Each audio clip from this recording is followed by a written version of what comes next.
The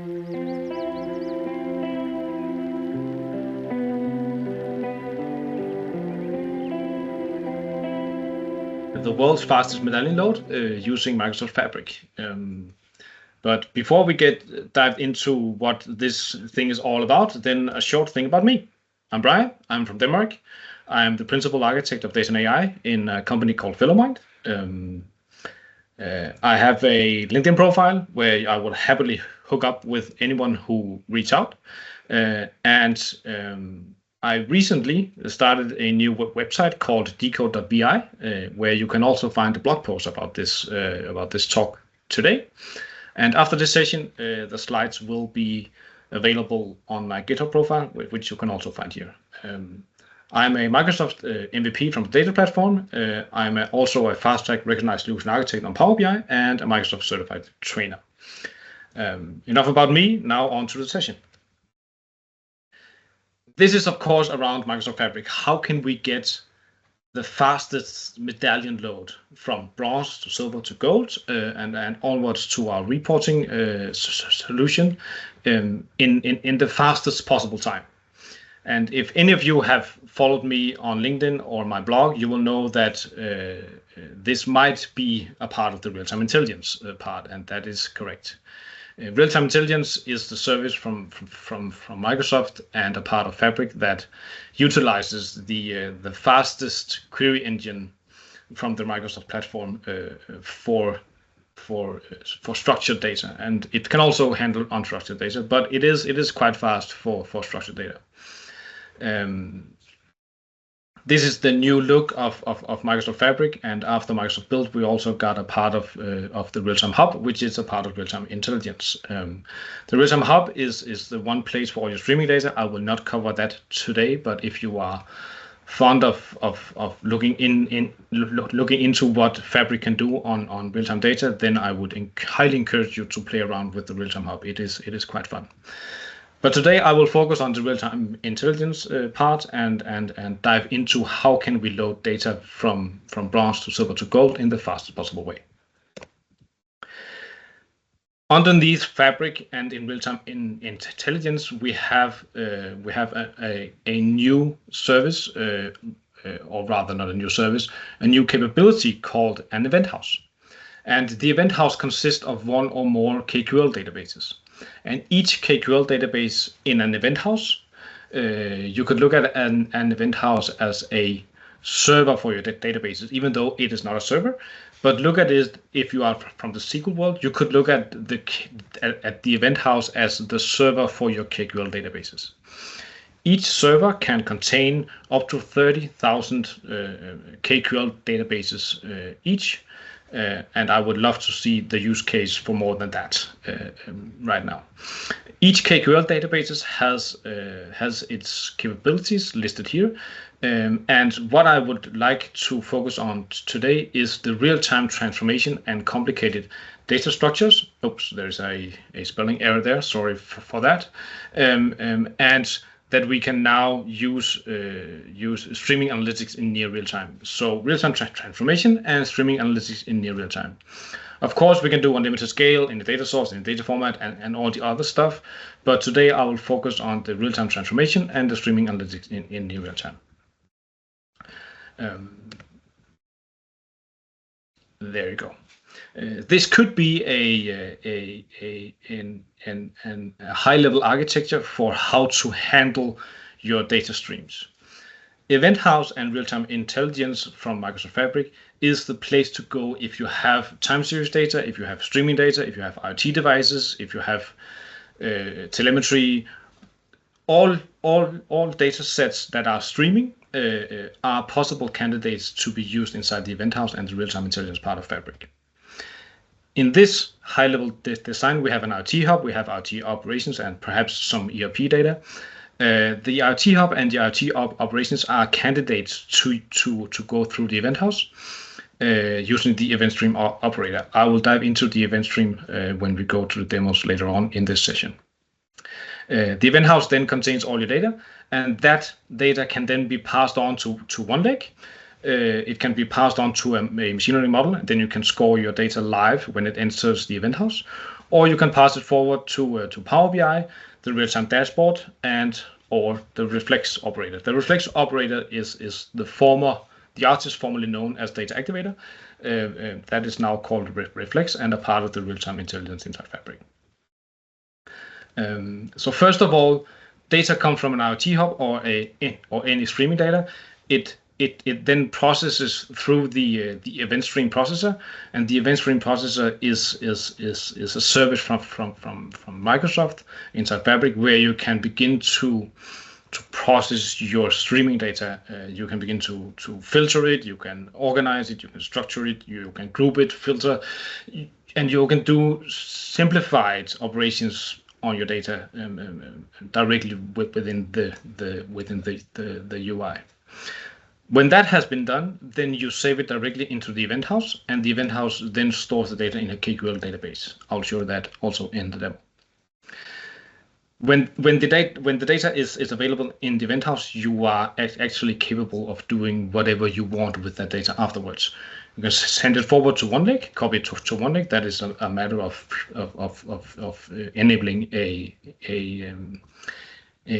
tick mark, or you can pass it on to PowerBI, to a real-time dashboard, or to the reflex option.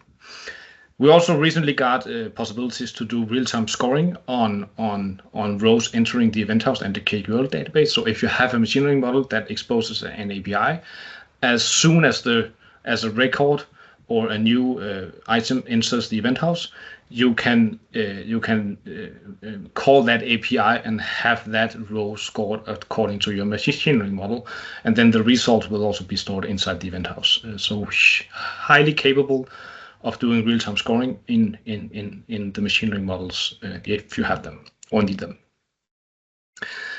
The real-time dashboards was announced in Microsoft Build a few months ago, a possibility to do dashboarding, visualizations, charting, graph data directly out of your event house on a new visualization option from Microsoft called Real-Time Dashboards. And of course, you can use PowerBI, and you can get the reflex or the former data activator to listen to your data, and then you can start other processes based on the events happening inside your event house. But let's get started with this first option. So an event stream, and then I will show you how to save data in a KQL database using the bronze layer. So let's get started. This is a blank sheet, a blank workspace called Data Toboggan, and right here I will show you how to get started using the real-time intelligence. If you are not in real-time intelligence experience, that is found right here, you can always find all your items when you want to create a real-time intelligence item in the all items option when you want to create a new one. First of all, I would like to create an event house. This I will call Data Toboggan for today. When the event house is created, I also, underneath the event house, get my first KQL database with the same name. Well, okay, thank you. Let me close that one. With the same name as the event house. So this is my event house. You can see it right up here. This is the event house. And the KQL database created for me is the same name as the event house. If I need more KQL databases in this event house, I can always just hit the plus sign here, and then I can create it as a new database. If I have existing databases, I can create them as a shortcut database, also known as a follower. So if I have an existing KQL database in another workspace or in another place in Azure, then I can actually have it linked or shortcutted into this event house without moving data, and then I can read the data from wherever I am in this new workspace. I will not do that right now because I have what I need. I have a KQL database. The first thing I can see when I open my event house is a dashboard of what is happening inside my event house. This has just been created, so nothing has happened, but I can see a few things over to the right. right over here. I can see that the region is Northern Europe.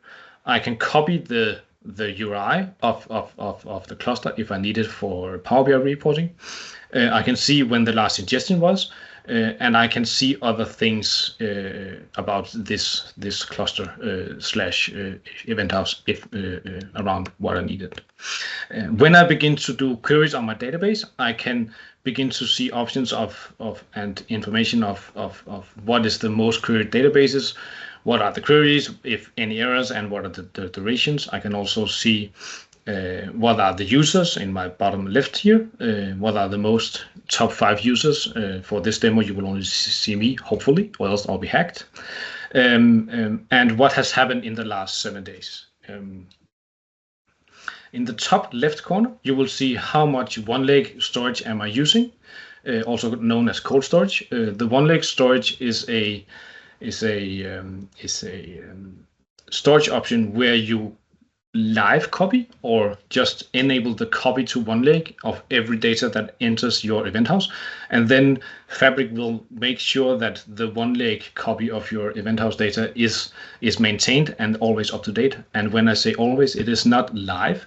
There is a latency around 10 to 15 minutes as a maximum from when the data enters your database until it is available in the OneLake. That is why we still need data in the KQL database. We can see the database size and the OneLake cache storage. This is look at it as an in-memory storage of your data living inside your KQL databases. This is also where the money is. So if you have a high amount of consumption in your KQL databases, that is a reflection of how large your OneLake cache storage is actually right now. As you see, there are some grayed out options for me, named coming soon, that is monitoring. It is perhaps enabled on some tenants. It has not yet been rolled out to me yet, but this gives me the ability to monitor what is happening inside my KQL databases live. But enough about this. Now I have the KQL database, and when I click it, I will dive right into my database. I'll see more or less the same thing here, but now focused on this single database. And if I focus right here, I can see that the OneLake availability is inactive. So if I want all of my data from this KQL database to be available in OneLake, I need to edit this and make it as an active. So from now on, and this is a hard note here, it is only data from your KQL databases is only available after you enable your OneLake availability. So if you have data in your KQL database today and you haven't enabled the OneLake availability and then you enable it, then you will only see new upcoming data into your KQL database being available in OneLake. And this is something to be aware of. So Microsoft is right now working on an option to do backfilling. So if you enable the OneLake availability, you can do backfilling of existing data in your KQL database and have that data copied out to your OneLake. If you do not do that, then it is only data arriving in your KQL database after you have enabled the OneLake availability that will be available inside the OneLake. But what is a KQL database without any data in it? So for this demo purpose, I will just show you what it looks like in my real-time intelligence data bucket right there. So I will now create an event stream. The event stream processor is, come on, try it again. Oh, there you go. Oops, I'll try it again. The event stream. The event stream processor has been updated. Sorry, the demo ghost is there. The event stream processor has been updated up to Microsoft Build, where we now have enhanced capabilities. What are enhanced capabilities actually? Well, it enables me to do branching of data in my event stream. So if I have one event stream coming in and I want that split into 2 event streams, I can do that. And then the split of that specific event stream will end up as a new streaming source for me inside my KQL, inside my Fabric workspaces. I can also enable and I can disable the event stream so it doesn't run, and I can do more. I can also do other stuff with it that I could not in the not enhanced capabilities. So this event stream, I will just call that bicycles because that is the data set I will use, and I will enable the enhanced capabilities. If you try to work with your enhanced capabilities in event stream, you might stumble into some mysterious errors. That is why it is still in preview. And when it is up and running, you'll see this blank sheet of paper, and no data was retrieved. That's fine. This blank sheet of paper, and I will use sample data for this demo, and the source name is again bicycles. It already exists, so I will call it bicycle demo. And the sample data set, I can choose 3 different options. I can choose the bicycles, which is if you want to work or play with the reflex option, you need to choose the bicycles. You can, if you want huge amounts of data, you can choose the yellow taxi or the stock market, which is high volume, high velocity data set coming in. But for this demo, I will just choose the bicycles and hit add. This then gives me the event stream processor as the most basic thing that I can do right now. Right now, it shows me the event stream processor in edit mode. I can see that in the top right corner right here. I'm in edit mode. Nothing happens right now until I publish this. So if I want to publish it, I hit the green publish sign button, and then the event stream will be saved and begin to process data for me. But that doesn't make sense because I only have a source at my left here. I would also like to save that data in a KQL database. So here I can add a destination, or I can add other stuff. Like, let me go through this quite quickly. There you go. These are the operations I can do on the data. If I want to, I can aggregate it, I can expand it. The expand option is if I have JSON objects coming in, I can expand those and have them as columns instead of just a JSON document. I can filter it, I can group it, I can join it. I can manage fields. In the manage fields option, I can change the data type. I can change the field name and other stuff. And in the union, I can begin to do SQL lookalike things as I can in join and group by. For the destination part, I can either choose a custom endpoint, that is just an API endpoint. I can save it to a lakehouse. I can save it to a KQL database, or directly to a reflex option. But right now, I will choose the KQL database that I just created, and I will have it right here. You will see 2 data ingestion modes, either direct injection or event processing before ingestion. The first one, this. Oh, sorry. I was just.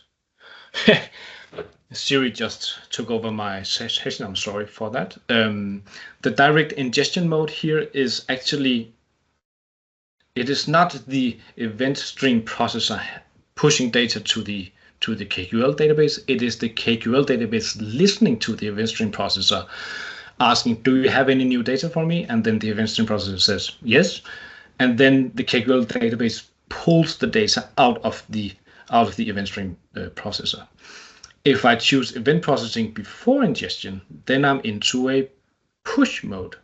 Then the event stream processor pushes the data to the KQL database. So the direct ingestion is a pull from the KQL database, and the event processing is a push from the event stream processor.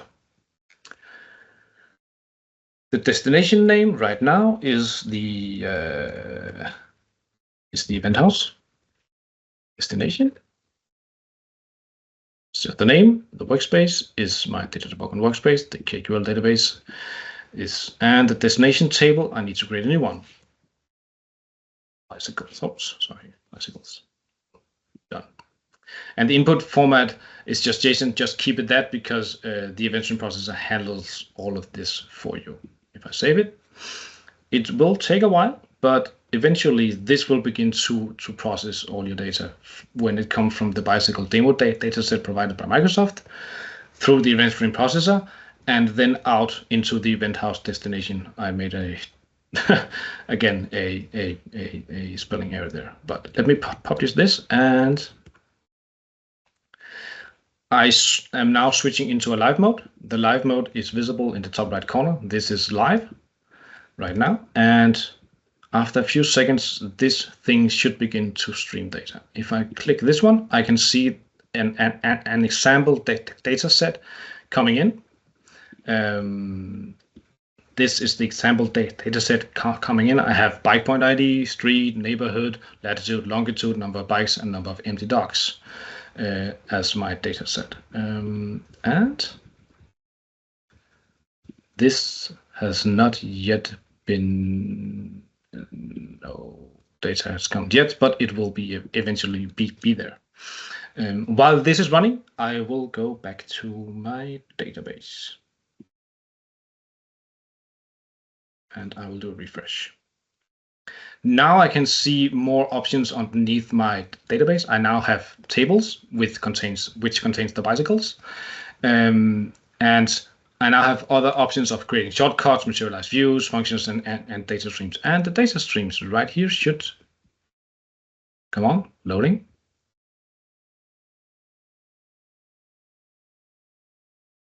And now it froze. Come on. Nope. I'm actually waiting for the event stream processor to acknowledge to the KQL database that it has a stream going to it, so I can see it in the event stream in the KQL database. But it seems like it doesn't want to work with me today. Come on. That's fine.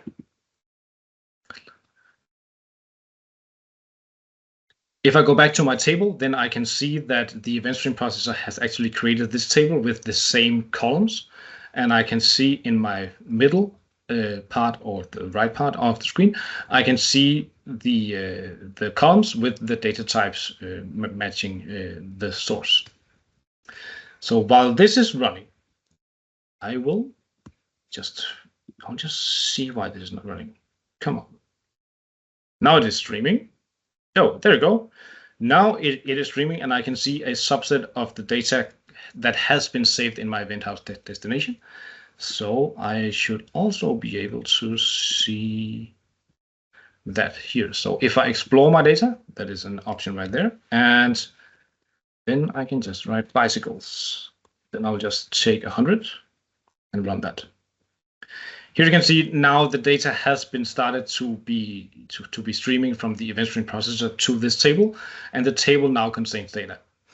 This is the KQL query language. I will not dive deeply into what this is. If you need to know more about it, you can read it on my blog or on the Microsoft Learn webpage. But now the fun part begins. I need this. I need all of this. All of this, and I need to go to the top. There you go. So first of all, on the bicycles table, on all tables in a KQL database, I have a hidden column called ingestion time. I can enable that, or I can make it visible if I do an alter table statement. So alter table bicycles, that's the table name. Then the policy of ingestion time should be true. That enables me to be able to see the ingestion time of that specific row.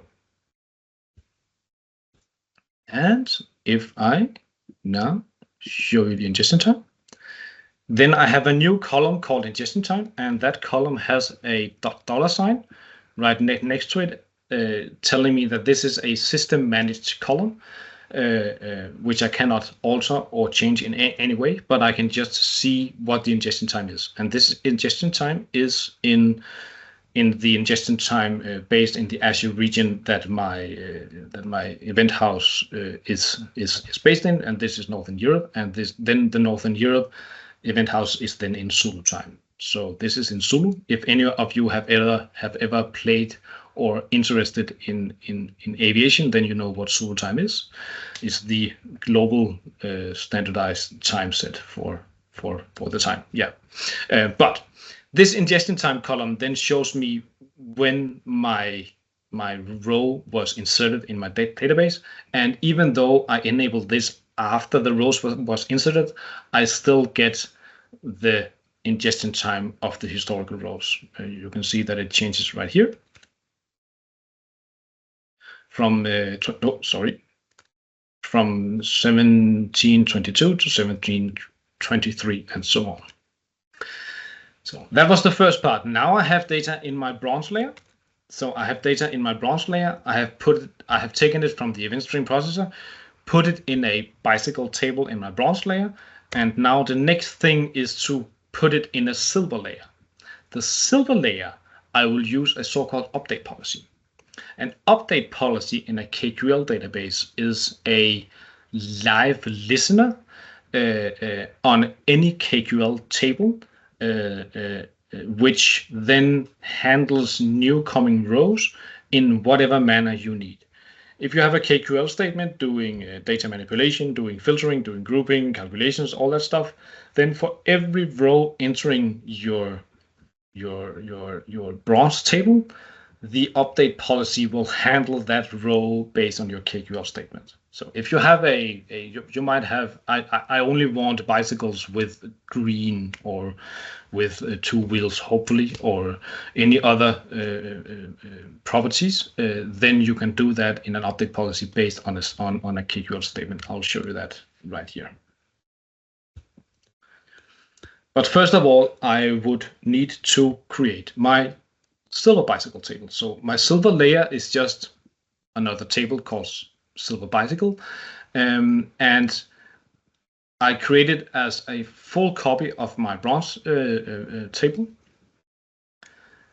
and once again I enabled the ingestion time for that table. And if I then close this one, and there you go. Now I have the silver bicycle table, and the silver bicycle table has the exact same columns as the bronze table. The ingestion date has been added. This ingestion date is the original ingestion time from the bicycles. So the copy of the system column, I would love to have that ingestion date copied over to my to my silver bicycle, so I can do a comparison on how fast is the copy activity actually being done. And then I added the ingestion time of the silver bicycles. And let me just show you. If I do that, silver bicycles, there is no data in it right now, so the ingestion date is not yet visible because I don't have any data in it, but the ingestion time will be there once data begins to flow into my silver layer.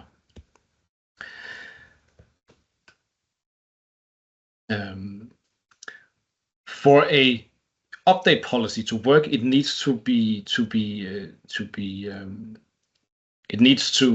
update policy needs to be based on a KQL statement. So this is the KQL statement where I extend. So I select the ingestion time and name it ingestion date.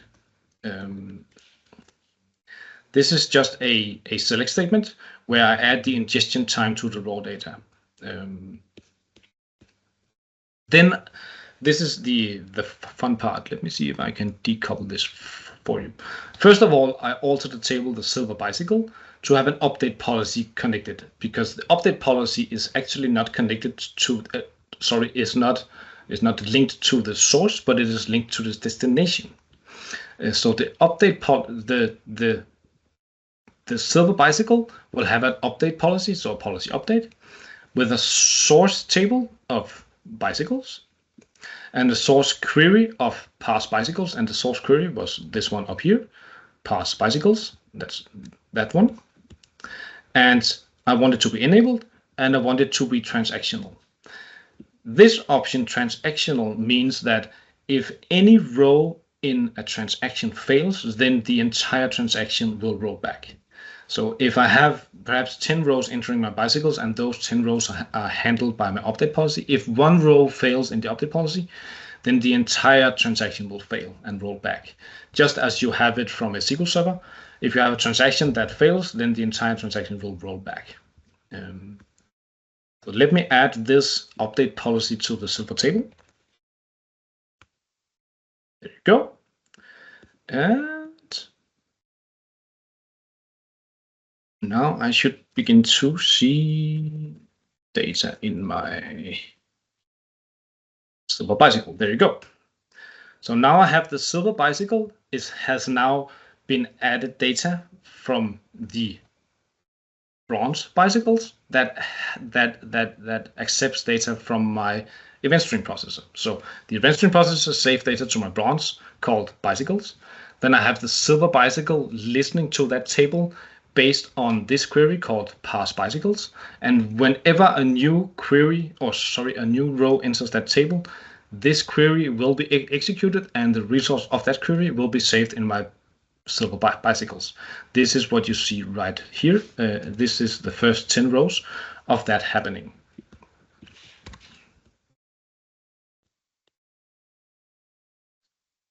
If I then do a KQL statement where I extend the ingestion time, this is a built-in system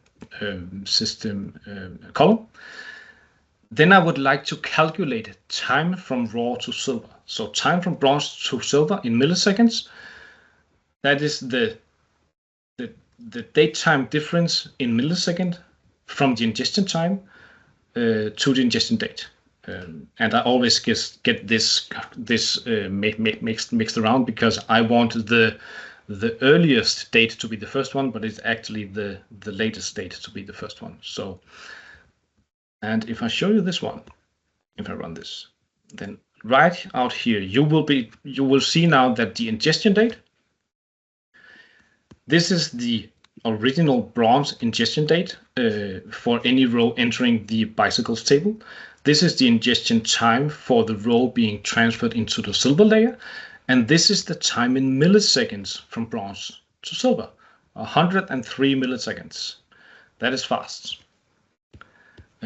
And if I go, if I go to the bottom here, you will see an even faster option because the first time that the KQL statement executes, it will begin to index and do caching and all that stuff, and then it will be faster and faster and faster. So why is that not working? There you go. So the last row entering this actually only took 81 milliseconds. That is quite fast. So that gives us now that we have the silver layer ready. Within around 100 milliseconds, we have data. When it enters the bronze, it will be available in the silver layer. That is quite fast. So what other options do I have to load data fast? Well, and nothing happens. There you go. The next thing I would love to show you is the materialized views. The materialized views in a KQL database is a view that is always updated based on the source data. So if you have, perhaps you have the silver layer ready and you want to join with reference table or reference data or other data that you have available, it doesn't have to be in the KQL database. It can also be data residing out of your KQL database, but still in Fabric in one lake perhaps. Then the materialized view is the way to go here. The materialized views is, as I said, always updated, and it is saved to disk and managed by the KQL database fully. So you just have to define what is the KQL statement behind that materialized view, and then the result will be ready for you within a few seconds. Sorry, milliseconds. So let me show you how to do that. So this is actually one way of doing it, where I use a materialized view to get the latest changes in the silver bicycle table. And the latest, in order to create a materialized view, I just need to write. I just need to write my KQL statement. So in this sentence is the silver bicycle. Summarize the maximum of ingestion date by all rows, and then by bytepoint ID. If I execute this one alone, then you will see this is the latest rows coming in.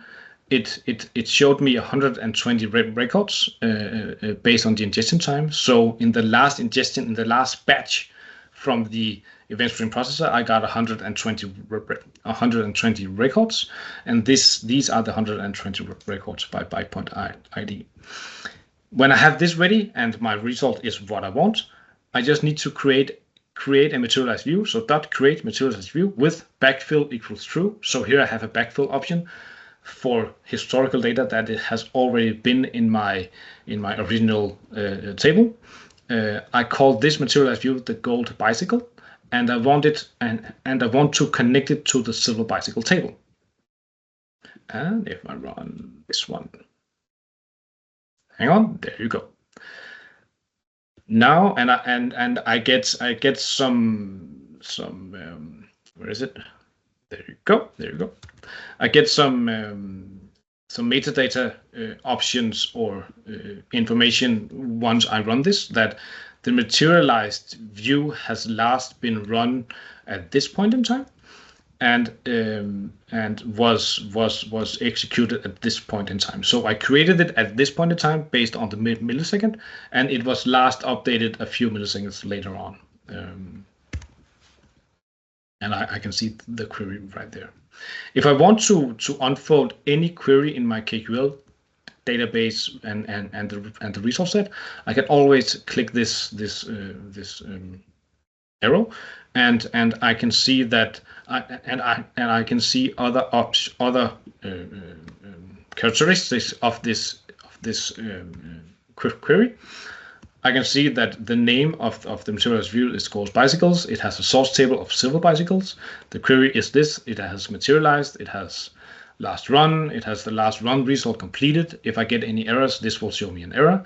And if it is healthy and running, it will show me true. If it is enabled, it will show me true. Because I can also disable a materialized view if I wanted to. The folder and docstring is, I haven't played around with that yet that much, but I know that I can put a materialized view in a folder, and I can auto document my queries if I want to. I can show that in just a few minutes. I did it right up here for my silver bicycle. Where is it? The docstring. There you go. The docstring is this one. The docstring is just a free text string I can put into any object that I create, a function, a table, a materialized view, and other stuff to help me understand what does this element do in my Fabric instance. So for this documentation, it adds ingestion time to raw data.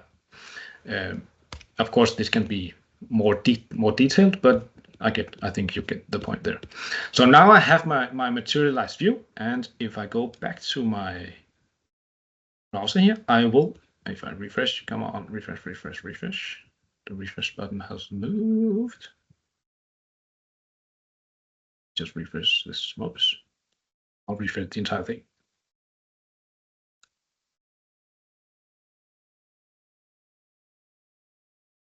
There you go. The materialized view is now ready for me, called named Gold Bicycle.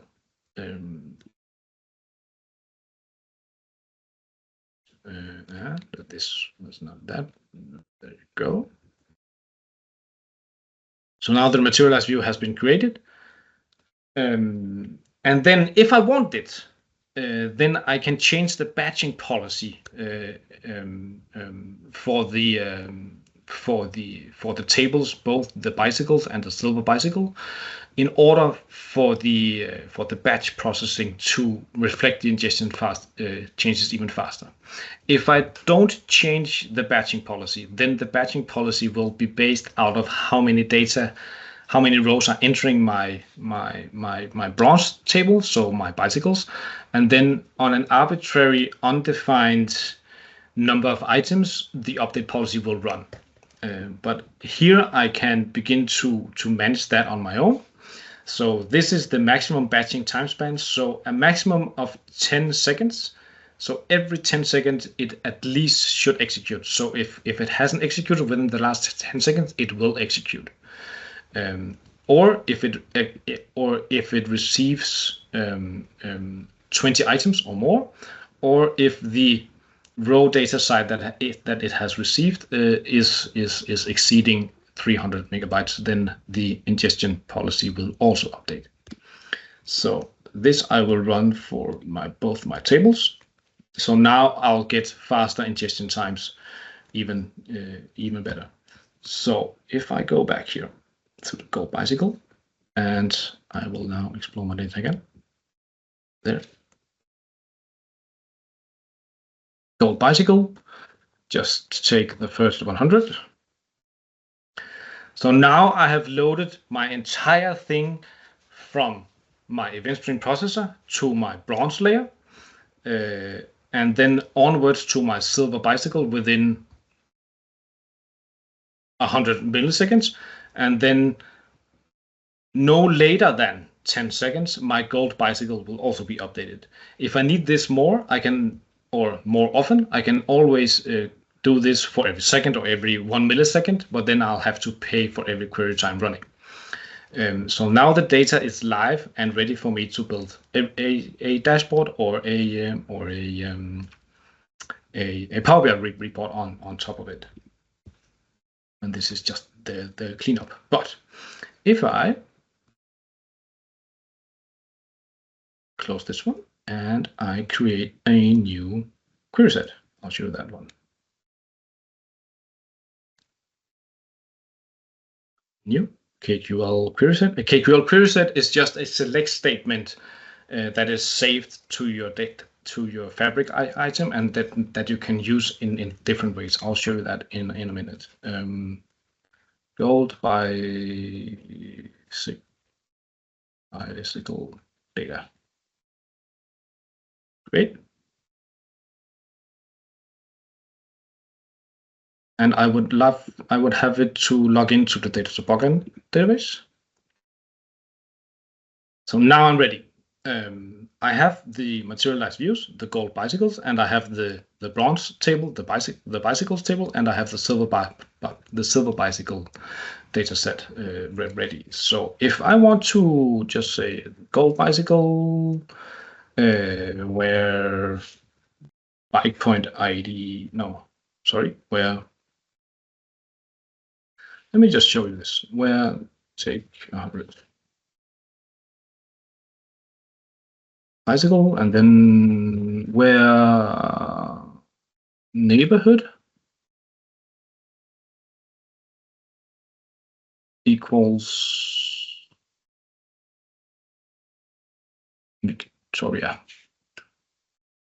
So this now filters all my bike points on Victoria, and then I can see the number of bikes and number of empty docks. If I want this to be visualized, perhaps I only want the streets, so I only want to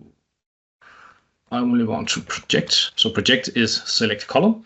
I only want to project the street and the latitude and the longitude and the number of bikes.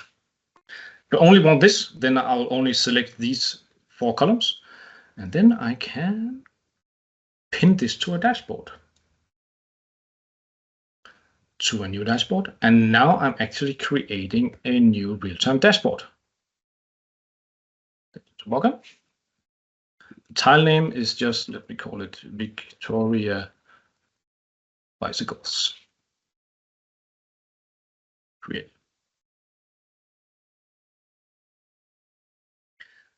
Now with a few clicks of a button, of a mouse, I now have this resource set enabled on a real-time dashboard. This is a real-time dashboard, and I can put it in editing mode. And I can edit this one, and I can put in a, oops, sorry. I can change this to a, oops, to a, where is it? To a map. Define location by latitude and longitude. So the latitude column is the latitude, and the longitude is the longitude. And there you go. So within a few mouse clicks, I now have a map directly showing where my bicycles are, and I can begin to alter this for anything that I need. If I then go back to my, oops, let me save this one. If I go back to this and I want other things, perhaps I want the bicycles, perhaps I want the counts. Oh, sorry, I want to summarize the count by neighborhood. Right. So now I get the number of rows. I don't want the number of rows. I want the sum of bikes by neighborhood. Sum of bikes by neighborhood, and I also want this to be pinned to the dashboard. I can do that to an existing dashboard, and then select the dashboard, the Bønk dashboard, add it. The tile name is bicycles by neighborhood. Great. Now this has been added, and I can begin to, and I can edit this one, and I can make it bigger so I can see the entire thing. I can make it smaller, and there you go, and I can save it. Oops, save is there, save. And when I'm done building my dashboard, I can begin to share this with other people. And the dashboard is now right there. And all of this is now real-time streaming data from my event stream processor through the bronze layer, the silver layer with the update policy, and the gold layer with the materialized view. So this is as live as it can be. So now we have this done, and what happens there? Sorry for that animation. And I've put the thing into a real-time dashboard. All of this, if you do it right and you want it fast, you can do it within 1 second, sub 1 second from arrival into the bronze layer, data processing into the silver layer, materialized views into the gold layer, and out to a real-time dashboard live. I would love to see any Power BI report doing this, or any other service inside Fabric doing exactly this one. So Andy, do we have any questions on the chat? Because I haven't followed along on the chat. Had a little look. No, there's been no questions. Obviously, everything is seemed to flow quite naturally. So no, nothing dropped into the chat. Okay, if you have any questions, please write them now, because I am almost out of time. And if you want to see anything else, and if you want me to dive into a specific area that I just covered in this session, just please also write that in the chat, and I can do a round on it once again if you need it. If not, then this was what I have. And all the slides will be available in this GitHub and also with the demo code. All of this code that I showed you, I have it in notebook right here. This notebook will be shared on the GitHub also, so you can play around with it. If just remember to name your destination bronze table as bicycles, and then you're good to go. And in order to get that working, you need to be in your KQL database, and then hit this explore your data button. Remove everything in there, and now I lost it. It is, where is it? I lost it, but it is in my clipboard, and I paste it, and then I'm good to go to start play around with it. The reason why I have all of these rows, blank rows, is so I can show you one thing at a time. for this demo purposes. There are no other reason to have all of these white lines up afterwards. If you want a quick shortcut to execute a specific code segment that you are currently working on, you will see once my cursor is in a code segment where the KQL database acknowledges this as this is KQL statement, I can just press Shift and Enter, and then it will execute that specific block of code that it highlights in a grayish color. But please bear in mind, if you make a white space or a white line, then the next line will not be a part of that query. You'll see it is not automatically highlighted, so it will not be taken into account when you hit the Shift Enter. So that is the way to go if you want to play around with it yourself.